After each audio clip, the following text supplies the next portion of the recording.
G Tamil நேயர்களுக்கு காலை வணக்கம். நம்ம இப்போ பார்க்க போகிற மருத்துவம் காது அடைப்புக்கான மருத்துவம். நிறைய பேர் வந்து காது கேட்காம இப்போ வந்து மிஷின் மாட்டியிருக்காங்க. அது மாட்டியும் காது கேட்காம இருக்குது. நிறைய பேருக்கு இதில் வந்து நிறைய சிக்கல் இருக்குது. காது கேட்காதால அவங்க காதில் இப்படி கையை வச்சு கேட்டுக்கிட்டு இருக்காங்க. அப்பயும் வந்து சரியான ஒலி கேட்கல அப்படின்னும் போது அந்த இப்படி கேட்டு கேட்டே பார்த்தீங்கன்னா முகமெல்லாம் வீங்கியிருக்கும். காது அடைப்பு வந்து அதிகமாக இருக்கும். அடைப்பு இருக்கும் பொழுது அவங்களால ஒன்றும் செய்ய முடியாது. ஏன் இந்த காது அடைப்பு வருதுன்னா, சரியான நேரத்தில் சாப்பிடாததால இந்த காது அடைப்பு ஏற்படுது. இப்போ காலையில சாப்பிட வேண்டிய சாப்பாட மத்தியானம் சாப்பிடுறாங்க. காலையில சாப்பிடாம விட்டுர்றாங்க. மத்தியானம் சாப்பிட்றத சேர்த்து இரவுல சாப்பிட்றாங்க. இந்த மாரி சாப்பிட்றதால காது அடைப்பு ஏற்படுது. சில பேர் விரதம் இருக்கிறேன்னு மொத்தமா விரதம் இருக்கும்போது காது கேட்காம போயிடுது. விரதம் இருந்தா அது ஒரு நாள் தான் இருக்கணும். மாசத்துல ஒரு நாள் அமாவாசை இருந்தா அன்னைக்கு வந்து ரொம்ப நல்லது. அமாவாசை அன்னைக்கு யாருக்குமே செமிக்காது. அதனால அமாவாசை அன்னைக்கு எதுவும் சாப்பிடாம இருந்தா உடலுக்கு வந்து ரொம்ப நல்லது. அன்னைக்கு உடலுக்கு ஓய்வு குடுக்கணும். உடல்ல உள்ள உறுப்புகளுக்கு ஓய்வு குடுத்தோம்னா ரொம்ப நல்லாயிருக்கும்.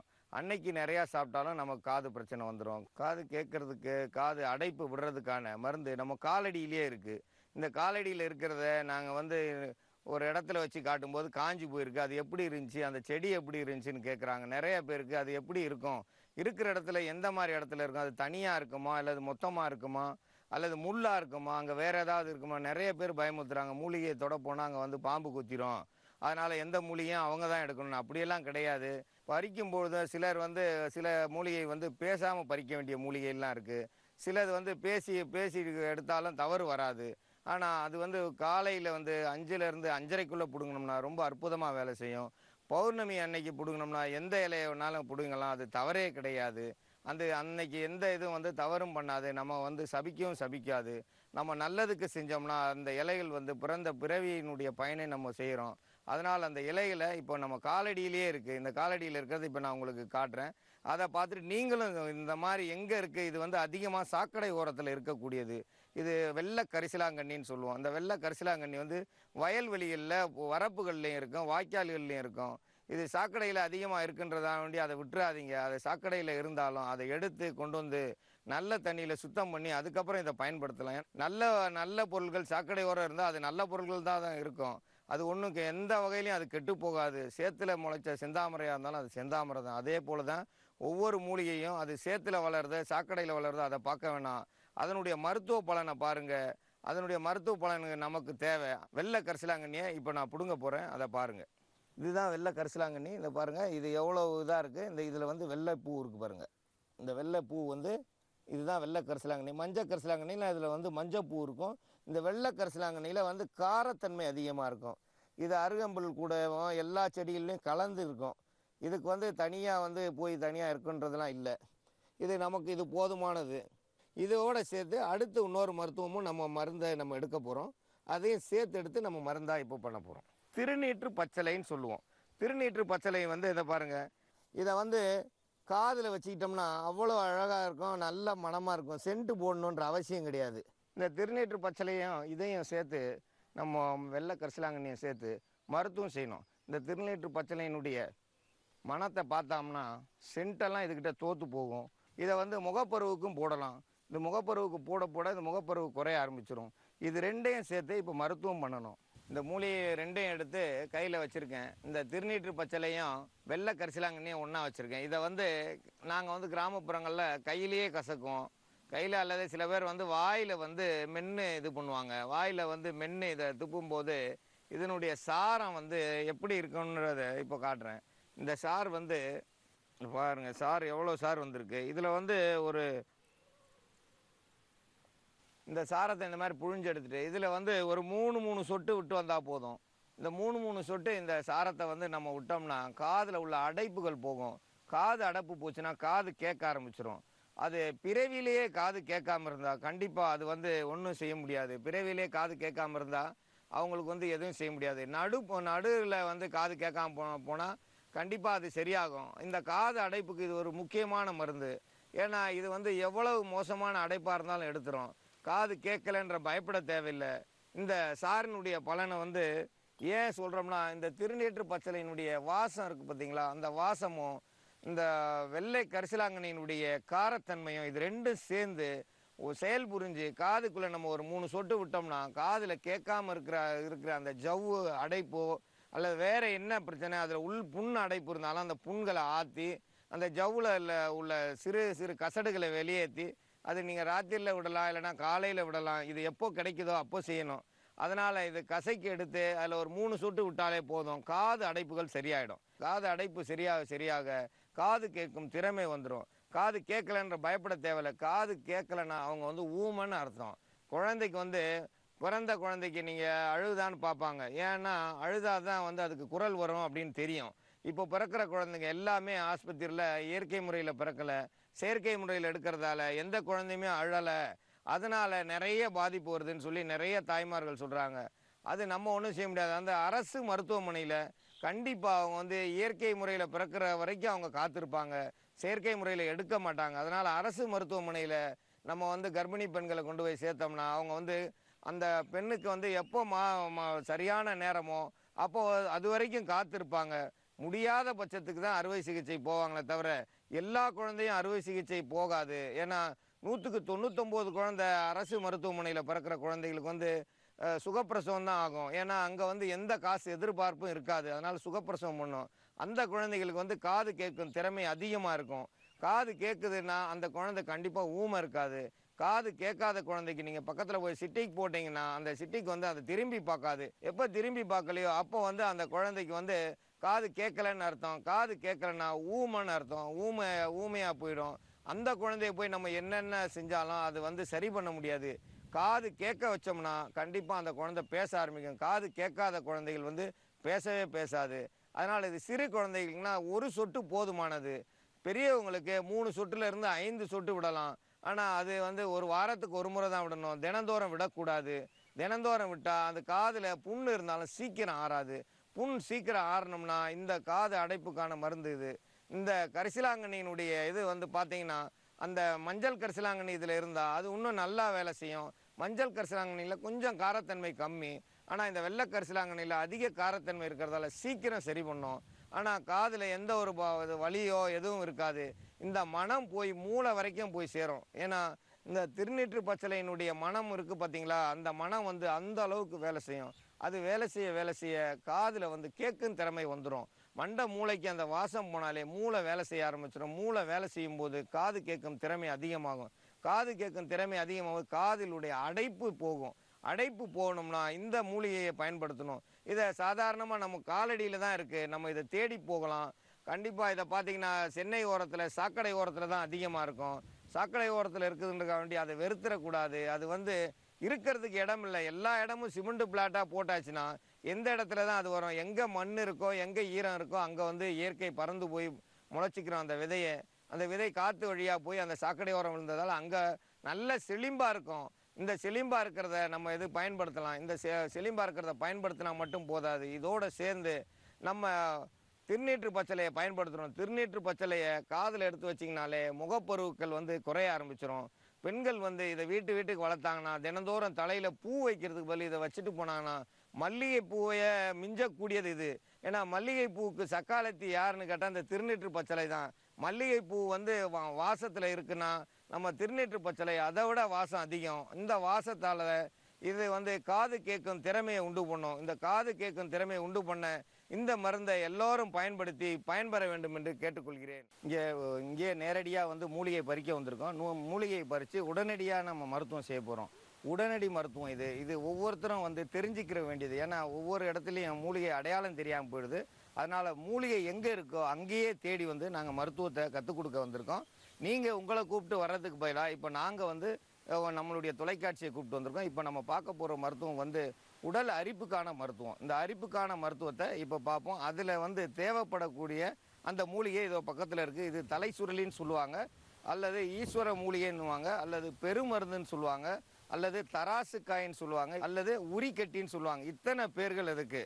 தராசுக்காய், உரிக்கட்டி, பெருமருந்து, தலை சுருளி, ஈஸ்வர மூலிகை, இத்தனை பேர் வந்து ஒரே கொடிக்கு தான். அந்த ஒரே கொடி ஒவ்வொரு ஊர்லேயும் ஒவ்வொரு பேர் உண்டு.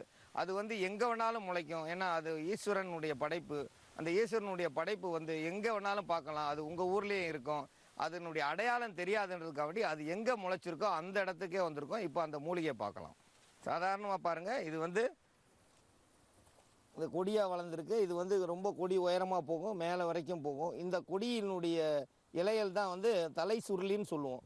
இந்த தலை சுருளியை வந்து இப்போ ஒரே ஒரு இதை மட்டும் எடுத்துக்கிருவோம் நம்ம.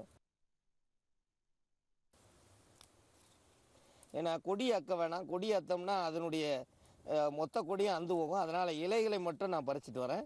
இலைகளை பறித்தா அந்த மூலிகைக்கு எந்த தொல்லையும் இருக்காது. நம்ம இப்போயே பயன்படுத்த போகிறதால இது போதுமானது. இந்த இலைகளை நம்ம பயன்படுத்துகிறோம். ஏன்னா இந்த இருக்க கொடி, இந்த கொடி தான் வந்து நம்ம இந்த மருந்தாக பயன்படுத்த போகிறோம். இந்த கொடியை ஏன் அக்கலைன்னா, இந்த கொடி மீண்டும் மீண்டும் எங்களுக்கு வேணும். இது எப்பயுமே இங்கே இருக்கணுன்றத நல்ல எண்ணத்தில் இந்த கொடியில் உள்ள இலையை மட்டும் நமக்கு போதுமானது. அதனால் இந்த கொடியை அக்க வேண்டாம். அக்காமல் இந்த மாதிரி நமக்கு தேவையான பொருள்களை மட்டும் எடுத்துக்கிறணும். இந்த தேவையான பொருள்களை வச்சு நம்ம இப்போ மருத்துவம் செய்வோம். இந்த தலை சுருளின்னு சொல்கிற இந்த பெருமருந்து இலையை நம்ம இந்த சேர்க்குறோம். ஏன் இதை சேர்க்குறோம்னா, இது வந்து உடலில் உள்ள அரிப்பு வட்டமாக உள்ள இதை வந்து சரியாக்கணும்னா, இந்த பெருமருந்து இப்போ நம்ம கொடியிலேருந்தே நேராக பிடுங்கிருக்கிறோம். இந்த நேராக பிடுங்கினதால இந்த இலையை மட்டும் கொண்டு வந்தால் போதும். எல்லாரும் கொடியை அக்குறாங்க. கொடி அக்கக்கூடாது. கொடி அக்குறது வந்து பெரிய தவறான வேலை. அதுலேருந்து இலைகள் தான் நமக்கு தேவை. இந்த இலைகளை மட்டும் எடுத்துகிட்டு வந்திருக்கோம். இந்த இலைகளை முதல்லையே வந்து பொடியாக நொறுக்கிடணும். ஏன்னா நம்ம அரைக்கிறதுக்கு முன்னாடி அதை கொஞ்சம் வேலையை கொஞ்சம் குறைச்சிக்கலாம். மொத்தமாக போட்டாலும் அது வந்து அரைவிடுறதுக்கு கொஞ்சம் நேரமாகும். அதனால் இந்த மாதிரி நொறுக்கிட்டோம்னா, கையிலேயே பிச்சு போட்டோம்னா கொஞ்சம் வந்து அதனுடைய இது வந்து குறைய ஆரம்பிச்சிடும். அப்போ வந்து அரைக்கிறது ஈஸியாகும். இது வந்து எப்படியாப்பட்ட நோய், அந்த பாம்பு தெரியாமல் காணாக்கடியாக இருக்கட்டும், அல்லது குழந்தைகளுக்கு கொசு கடிச்சிருக்கட்டும், மூட்டைப்பூச்சி கடிச்சிருக்கட்டும், இல்லை வேறு ஏதாவது ஒன்று இருந்து அலர்ஜி வந்துருச்சு, எனக்கு இந்த ஊருக்கு வந்ததாலே இப்படி வந்துருச்சுன்னுவாங்க. அதோடு சேர்ந்து ஒரு 7 மிளகு எடுத்துக்கிறணும். இந்த 7 மிளகு வந்து போதுமானது. இந்த 7 மிளகு எடுத்துக்கிறோம். இந்த 7 மிளகையும் எடுத்து இதோட சேர்த்து அரைக்கணும். ஏன் 7 மிளகுன்னு சொல்கிறோம்னா, எதுவாக இருந்தாலும் எதிரியாக இருந்தாலும் 7 எரிக்கலை வச்சு தள்ளியாச்சுன்னா அவன் நம்மக்கிட்ட வரமாட்டான். அதனால தான் 7க்கு அவ்வளோ சிறப்பு. உலக அதிசயம் 7ன்னு சொல்கிறாங்க. அந்த மாதிரி ஒவ்வொன்றுக்கும் வந்து 7 வந்து ரொம்ப அற்புதமாக வேலை செய்யும். 7, 5, 9 இதெல்லாம் வந்து நல்ல ஒரு சகுனத்தையும் நல்ல ஒரு நிலையை உண்டு பண்ணும். அதனால தான் 7 இலையை சேர்த்துருக்கேன். இது 7 மிளகை சேர்த்துருக்கோம். 7 மிளகையும் சேர்த்து இந்த இப்போ போட்டாச்சு.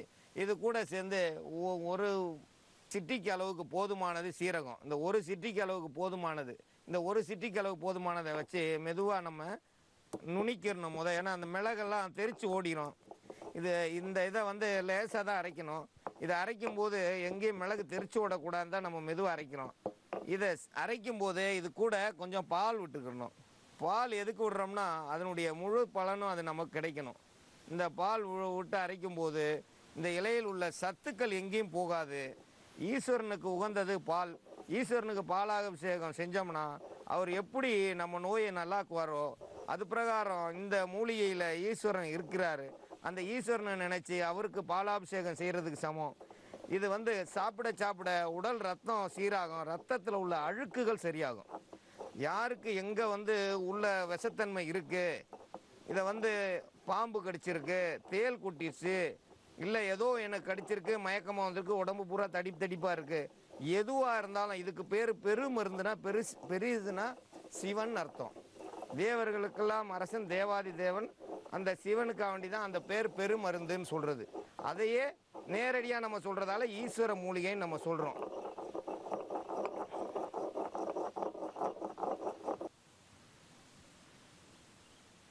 இதை வந்து ஒரு இந்த அளவுக்கு எடுத்துக்கிட்டால் போதும், ஒரு பெரியவங்களுக்கே பாம்பு கடியை சரியாக்கிறோம். இப்போ நம்ம அரைச்சிருக்கிறது வந்து 10 பேர் பாம்பு கடியை சரியாக்கக்கூடியது.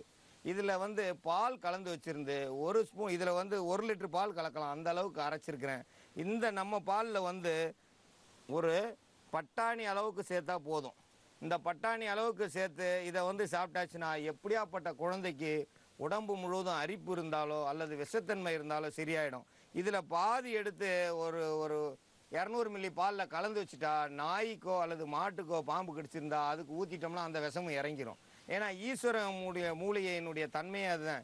எவ்வளவு முகம் வீங்கியிருந்தாலும் சரியாயிடும். இதை நாக்கில் தடவிட்டோமோ அல்லது பாலில் கலந்து கொடுத்தாலோ அந்த அரிப்பு குறைஞ்சிரும். அந்த அளவுக்கு இதனுடைய வேகம் அதிகம். இதை சாப்பிட ரத்தம் சுத்திகரிப்பாகும். ரத்தம் சுத்திகரிப்பாகும்போது உடலில் எங்கேயுமே விஷத்தன்மை இருக்காது. கண்கட்டி வித்த மாதிரி இருக்கும். உடம்புலலாம் அரிப்பு வந்திருக்கும். உடனே இதை எடுத்து ஒரு பட்டாணி அளவுக்கு அரைச்சி கொடுத்து பாருங்கள். இல்லை ஒரு இலையை எடுத்து மென்று சாப்பிட்ருங்கன்னுங்க. அந்த அரிப்பு உடனே நின்று உடம்புல உள்ள வீக்கம்லாம் கடன்னு வற்றும். அந்த பார்த்துக்கிட்டு இருக்க வத்தனம்னா இந்த ஈஸ்வர மூலிகை தான். இதை வந்து யாருக்கு வேணாலும் கொடுக்கலாம். யாருக்கு வேணாலும் கொடுக்கலான்னா பெரியவங்க சாப்பிட்டா ரொம்ப நல்லது. ரத்தம் சுத்திகரிப்பாகும். அவங்க ரத்தத்தில் விஷத்தன்மையே இருக்காது. இதை குடிக்க குடிக்க வந்து உடலில் உள்ள சிறுநீர் கழிக்கும்போது பார்த்தீங்கன்னா எரிச்சல் அடங்கிரும். அதனால் இந்த மருந்தை தவறு இல்லாமல் செஞ்சு நல்ல நாட்டு மாட்டில் பாலில் செஞ்சு எல்லாரும் பயன்பெற வேண்டும் என்று கேட்டுக்கொள்கிறேன். வணக்கம். நமது நிலையத்திற்கு வந்த கடிதத்தில் மதுரை திருநகரிலிருந்து பிரேமா என்னும் பெண்மணி எழுதியுள்ளார். அவருக்கு இடுப்பு வலி அதிகமாக உள்ளதாம். மருத்துவமனையில் இடுப்பு எலும்பு சிறிதளவு தேய்ந்திருக்கிறது என்றும் விலகி இருக்கிறது என்றும் சொல்லியிருக்கிறாங்க. அதனால் அவங்க ரொம்ப அவதிப்படுறாங்க. அவங்க நெசவு தொழில் செய்கிறவங்களாம். நெசவு தொழில் இப்போ வந்து சரியாக செய்ய முடியல அப்படின்றாங்க. ஏன்னா அவங்க உட்காந்தே தான் வேலை பார்க்கணும். உட்காந்தே வேலை பார்க்குறதால நெசவு தொழில் வந்து உட்காந்தே வேலை பார்க்கணும். அதனால் அவங்களுக்கு வந்து இடுப்பு வலி வந்து அதிகமாக இருக்கும். இடுப்பு வலி அதிகமாக இருக்கிறதால அவங்க வந்து கொஞ்சம் எழுந்திரிச்சு நடந்து பழகணும். அது மட்டும் இல்லாத பிரண்டையில் வந்து சூப்பு வச்சு சாப்பிடணும். பிரண்டை வந்து எலும்புகளுக்கு பலம் கொடுக்கக்கூடியது. வஜ்ர எலும்புன்னு சொல்கிற அந்த முதுகு எலும்புக்கு வந்து பிரண்டை தான் வந்து ரொம்ப அற்புதமாக வேலை செய்யும். பிரண்டையை வந்து ஒடித்து அதை பொடி பொடியாக நறுக்கி அது கூட சேர்ந்து நெய்யை ஊற்றி நல்லா வதக்கி எடுத்து அது கூட கொத்தமல்லி இலை, கருவேப்பிலை இதோடு சேர்ந்து கொதிக்க வச்சு சின்ன வெங்காயம், பூண்டு, மிளகு, சீரகத்தை போட்டு சூப்பு வச்சு குடிக்கணும். இப்படி சூப்பு வச்சு குடித்தாலும் சரி, பிரண்டையில் துவையல் அரைச்சி சாப்பிட்டாலும் சரி, எந்த வகையிலையாவது பிரண்டையை வந்து அவங்க வாரத்துக்கு 2 முறையாவது எடுக்கணும். பிரண்டையை எடுத்து வந்தாங்கன்னா இடுப்பு எலும்பு வந்து ரொம்ப பலமாயிடும். இடுப்பு எலும்பு பலம் இல்லாதவங்களுக்கு பிரண்டையினுடைய சூப்பு அல்லது பிரண்டை துவையல், பிரண்டையில் எந்த விதமாவது எடுத்து சாப்பிடணும். ஆனால் பிரண்டையை சமைச்ச அன்னைக்கே சாப்பிட வேண்டாம். உடனே சாப்பிட்டோம் அந்த துவையல்னா நாக்கெல்லாம் அரிக்க ஆரம்பிச்சிடும். ஆனால் அந்த சூப்பு வச்சு சாப்பிட்டோம்னா அந்த சூப்பில் வந்து சிறிதளவு வெல்லம் சேர்க்கணும். பனை வெல்லம் சேர்க்கணும். இல்லைன்னா அதுவும் வந்து தொண்டையை வந்து பிடிச்சிக்கிறோம். அப்போ வலி இருக்கும். அந்த வலி இருந்துச்சுன்னா பேச முடியாது. ஆனால் நம்ம இடுப்பு வலிக்கு சாப்பிட்டு தொண்டை கட்டிக்கிடுச்சின்னு வரக்கூடாது. அதனால தான் பிரண்டையை சாப்பிடும்போது பனை வெல்லம் சேர்க்க சொல்கிறோம். அந்த சூப்பில் பனை வெல்லம் சேர்த்து சாப்பிட்டோம்னா இடுப்பு வலியும் போகும். இடுப்பு வலி இல்லாமல் தொண்டைக்கு எந்த பிரச்சனையும் வராது. துவையல் செஞ்சு சாப்பிட்டோம்னா அந்த துவையலை வந்து மெதுவாக அரைச்சி எடுத்து அதோட நெய் சேர்த்து நல்லா வந்து வதக்கணும். நல்லா வடச்சட்டியில் வச்சு வதக்க தான் அந்த பிரண்டையினுடைய நீர்ச்சத்து பூரா குறையணும். பிரண்டை இடுப்பு மட்டுமல்ல, கருப்பையும் சுத்தம் பண்ணக்கூடியது. பிரண்டையிலிருந்து உப்பு எடுத்து சாப்பிட்டு வந்தாங்கன்னா அந்த பிரண்டை உப்பு வந்து கர்ப்பப்பையை வந்து சுத்தம் பண்ணும். கர்ப்பப்பையிலையும் சிறுநீரகத்திலையும் உப்புக்கள் சேர்ந்தாதான் இடுப்பு வலியே வரும். இடுப்பு வலி வர்றதுக்கு காரணம் சிறுநீரக பையில் வந்து உப்பு படிஞ்சிருக்கும். உப்புனா நம்ம சாப்பிட்ற சாப்பாட்டு உப்பு இல்லை. நிறைய பேர் இந்த சாப்பாட்டில் இருக்கிற உப்பு நம்ம வயிற்றில் வந்து கிட்னியில் கல் வந்துருச்சுன்னொன்னே நம்ம அந்த கல்லை கரைக்கிறதுக்கு வாழைத்தண்டு சாப்பிட்றாங்க. வாழைத்தண்டு வந்து அன்னைக்கு வந்து வாழைத்தண்டு சாப்பிட்டாங்கன்னா நம்ம அரிசி போட்டாலும் கல் வந்து விழும் அந்த அரிசியில். அந்த கல்லை வெளியே எடுத்துச்சு வாழைத்தண்டு. இப்போ இருக்கிறது அந்த கல் கிடையாது. இது எல்லாமே உரத்தினுடைய தன்மையால் கல்லாகுது. அதை வந்து வாழைத்தண்டு வெளியில் எடுக்காது. அதனால் அதுக்கு மருத்துவம் வேறு. அதனால் வாழைத்தண்டை இதுக்கு பயன்படுத்தாமல் மிளகு, திராட்சை பழம்னா விதை உள்ள திராட்சை, பன்னீர் திராட்சை 1/4 கிலோ அதை வந்து உப்பு தண்ணியிலையும் மஞ்சள் தண்ணியிலையும் நல்லா கழுவிட்டு அது கூட ஒரு 10 மிளகை சேர்த்து நல்லா அரைச்சிக்கிறணும். அரைச்சி தான் அப்படியே குடிக்க முடியலன்னு நிறைய பேர் எனக்கு தகவல் சொன்னாங்க. அது வந்து துணியில் வடிகட்டிடணும். ஏன்னு கேட்டிங்கன்னா துணியில் வடிகட்டினா தான் அந்த தோல் விதையெல்லாம் தனியாக வரும். அதுக்கப்புறம் 2வது எடுத்து அதை திருப்பி அம்மியில் அரைக்கணும். இல்லைன்னா அதை மிக்சியில் வந்து அரைச்சிங்கன்னா அந்த தோலும் விதையும் மாவாக அரைஞ்சிடும். அதுக்கப்புறம் மறுபடியும் நம்ம வடித்து வச்சுருந்த அந்த சாறு எடுத்து அதோடு கலந்து அதை மொத்தமாக தான் குடிக்கணும். தோல், விதை, மிளகு எல்லாம் சேர்த்து குடித்தா தான் அந்த இடுப்பு வலியை போக்கும். ஏன்னா சிறுநீரகத்தில் இருக்க கல்களை வந்து கரைக்கக்கூடியது. சிறுநீரகத்தில் உப்பு படிச்சிருந்தா இடுப்பு வலி தான் வரும். சிறுநீரகத்தை சுத்தம் பண்ணோம்னா இடுப்பு வலி சரியாயிடும். மலச்சிக்கலை சுத்தம் பண்ணோம்னா இடுப்பு வலி போயிடும். நீங்கள் பாருங்கள், 2 நாளைக்கு மலச்சிக்கல் இருக்கிறவங்களுக்கு கண்டிப்பாக இடுப்பு வலி வரும். அதனால தான் அவங்கள வந்து நாங்கள் வந்து லேசான உணவு, சீக்கிரம் செமிக்கக்கூடிய உணவு சாப்பிட சொல்கிறோம். இந்த கம்மங்கூழ் தினந்தோறும் சாப்பிட்றவங்களுக்கு அந்த உப்புத்தன்மையை கரைச்சி எடுக்கிறதுல இந்த நாட்டு கம்பு கூழ் குடித்தாங்கன்னா உடலில் இருக்கிற உப்புக்களை கரைச்சி கழுவிடும். மலச்சிக்கலே இல்லாமல் ஆக்கிறோம். உடலில் உள்ள சூட்டை வந்து குறைக்கக்கூடியது. அதிக சூடு இருந்தாலே மலச்சிக்கல் ஏற்படும். மலச்சிக்கல் ஏற்பட்டால் இடுப்பு வலி வரும். நீங்கள் சோதனைக்கு மாதிரி என்னைக்காவது பரோட்டா சாப்பிட்டு பாருங்கள், அவங்களுக்கு வந்து கண்டிப்பாக அன்றைக்கி சாயந்தரத்துக்குள்ளே இடுப்பு வலி வந்துடும். ஏன்னா அது வந்து போய் சீக்கிரம் செமிக்காது. சீக்கிரம் வெளியாகாது, மலக்குடல்லேருந்து வெளியில் வராது. அப்போ பார்த்தீங்கன்னா அது இடுப்பு வலி வந்துடும். அது வந்து ஒரு சின்ன வயசுன்னும் போது தெரியாமல் போகும். ஒரு குறிப்பிட்ட வயசுக்கு மேலே போகும்போது அந்த பரோட்டாவை சாப்பிட்றோம், இல்லை கடுமையான உணவு எடுத்துக்கிட்டோன்னும் போது செமிக்க முடியாமல் இருக்கும்போது இடுப்பு வலி வந்துடும். இடுப்பு வலி வருதுன்னா அதுக்கு இடுப்பெலும்பு தேஞ்சிச்சுன்னு அர்த்தம் இல்லை. முதல்ல வந்து மலக்குடலை சுத்தம் பண்ணணும், அடுத்து சிறுநீரக பையை சுத்தம் பண்ணணும். இது ரெண்டையும் சுத்தம் பண்ண இடுப்பு வலி தன்னால் குறையும். அதுக்கப்புறம் வந்து இடுப்பில் என்ன இருக்குதுன்னு நம்ம பார்த்தோம்னா அதில் ஒன்றுமே இருக்காது. அந்த நம்ம சிறுநீரக பையில் உப்பு படிஞ்சிருந்தா கண்டிப்பாக இடுப்பு வலி கூடும். அந்த சிறுநீரகத்தை சுத்தம் செய்யாமல் நேராக போய் இடுப்பை காட்டினோம்னா இடுப்பில் வந்து எலும்பு இப்படி தான் இருக்குன்னு சொல்லுவாங்க. நம்ம எப்படி வீட்டுக்குள்ளே வரணும் அப்படின்னா வாசப்படியை திறந்து வரோம், அதே மாதிரி தான் நம்ம ஒவ்வொரு மருத்துவத்தையும் வழி வழியாக தான் செஞ்சு போகணும். நம்ம இந்த இடுப்பில் வலிக்குதுன்னா இடுப்பு எலும்பை மட்டும் எடுத்துட்டா சரியாகாது.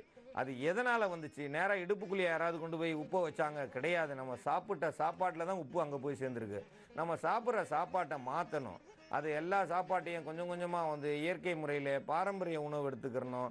நல்ல கீரைகள் சாப்பிட்ணும், தினந்தோறும் கீரை சூப்பு வச்சு சாப்பிட்ணும். இப்படியே மாற்றி மாற்றி சாப்பிட்டு வந்தாங்கன்னா இடுப்பு வலி தன்னால் சரியாகும். இதை விட்டுட்டு நாங்கள் மருந்து தான் எடுப்போம்னா அது குறிப்பிட்ட நாளுக்கு மேலே அந்த இடுப்பெலும்பை வந்து கண்டிப்பாக எடுத்துருவாங்க. எடுத்துட்டு பொருதும் போது அவங்களால வேலை செய்ய முடியாது, அசையாமல் படுத்தே இருக்கணும், அல்லது வீட்டில் அமைதியாக உட்காந்துருக்கணும். முதல்ல மாதிரி இவங்க பெடல் போட்டு நெசவு தொழில் செய்ய முடியாது. ஏன்னா காலுக்கும் வேலை, கைக்கும் வேலை, இது ரெண்டையும் செஞ்சால் தான் நெசவு தொழில் வேலை நடக்கும். கால் அசைக்க அசைக்க இடுப்பு எலும்பு அசைந்து கொடுக்கும். ஆனால் இவங்க வந்து ஒரு ஒரு அரை மணி நேரத்துக்கு ஒரு முறை அல்லது 1 மணி நேரத்துக்கு ஒரு முறை சும்மா எழுந்திரிச்சாவது வெளியில் நடந்துட்டு வரணும். உட்கார்ந்த இடத்துலையே காலையில் அவங்க ஆரம்பிக்கிறாங்க, எத்தனை மணிக்கு ஆரம்பிக்கிறாங்கன்னு தெரியாது, இரவு எத்தனை மணி வரைக்கும் முடிக்கிறாங்கன்னு தெரியாது. அவங்களுக்கு துணையாக வந்து ரேடியோ பெட்டி தான் வச்சுருக்காங்க. நான் நிறைய வீட்டில் பார்த்துருக்கேன்.